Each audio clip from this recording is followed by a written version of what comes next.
నేను నా పేరు అంగట్రాము, ఆంధ్రప్రదేశ్ యాత్ర సంక్షేమ సేవా సంఘం రాష్ట్ర అధ్యక్షుడిని. ఈ రాష్ట్రంలో గీత కార్మికులు అంటే తెలుగుదేశం అంటే గీత కార్మికులు. గత 2014లో చంద్రబాబు నాయుడు గారు గీత కార్మికుల కోసం అనేక సంక్షేమ పథకాలు పెట్టున్నారు. బీసీ కార్పొరేషన్ ద్వారా కానీ, కలుగీత కార్పొరేషన్ ద్వారా కానీ అనేక లోన్లు పొంది ఉన్నాము. కానీ 2019 ఎలక్షన్ తర్వాత జగన్మోహన్ రెడ్డి అధికారంకి వచ్చిన తర్వాత గీత కార్మికులందరినీ నడ్డివిర్చారు. కనీసం కార్పొరేషన్లు 56 కార్పొరేషన్లు పెట్టి 56 కార్పొరేషన్లో ఒక కార్పొరేషన్కి కూడా కనీసం రూపాయి కూడా ఇవ్వని దాఖలాలకు వచ్చినాయి. అందులో గీత కార్మికులకు సంబంధించి మేము మా 5 గీత ఉపకులాల్లో 5 ఉపకులాలు గౌడ, చెట్టిబల్య, ఈడిగా, శ్రీసేన, యాత, ఈ 5 ఉపకులాల్ని కలిసి ఉన్న మమ్మల్ని అందరినీ విడగొట్టి 5 కార్పొరేషన్లు ఇచ్చున్నారు. 56 కార్పొరేషన్లు 5 కార్పొరేషన్లు ఉన్నాయి.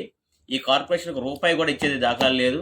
పైపచ్చి వెలివేసినట్టు మా గీత కార్మికుల్ని అసలు ఒక రూపాయి కూడా ఒక గీత కార్మికుడికి ఇవ్వకుండా మమ్మల్ని అందరినీ అత్యంత నాశనం చేసిన ప్రభుత్వం ఏదైనా ఉందంటే ఈ వైసీపీ ప్రభుత్వాన్ని మేము ముక్తకంఠంతో చెప్పదలుచున్నాం.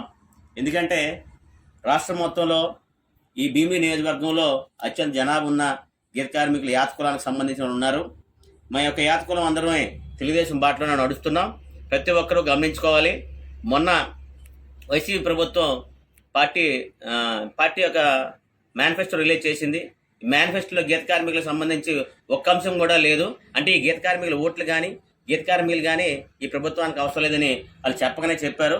అదే బీసీ డిక్లరేషన్ మన నారా చంద్రబాబు నాయుడు గారు కానీ పవన్ కళ్యాణ్ గారు కానీ బీసీ డిక్లరేషన్ ఉమ్మడిగా రిలీజ్ చేసి ఉన్నారు. ఆ దాంట్లో క్లియర్గా గీత కార్మికుల కోసం ఖచ్చిత 12 అంశాలని పెట్టున్నారు. గీత కార్మికుల అభివృద్ధి కోసం గతంలో చెట్టు మీద పడిపోయినట్లయితే వాడి కోసం 2 లక్షల రూపాయలు వచ్చేది కార్మికుడికి. ఇప్పుడు చంద్రాన బీమా ద్వారా 10 రూపాయలు కడితే 10 లక్షల రూపాయలు చంద్రాన బీమా ద్వారా ఇవ్వడానికి. అలాగే గీత కార్మికులు కళ్ళు గీసుకొని అమ్ముడు పోవట్లేదు కాబట్టి నీరా ప్రాజెక్ట్ని పెడతామని ప్రభుత్వం క్లియర్గా మేనిఫెస్టో తెలియజేయడం జరిగింది. అలాగే తాటి ఉత్పత్తులకు సంబంధించి తాటి బెల్లం తయారు చేయడం కోసం కానీ అలాగే అనేకమైన సంక్షేమ పథకాలు పెట్టుంది.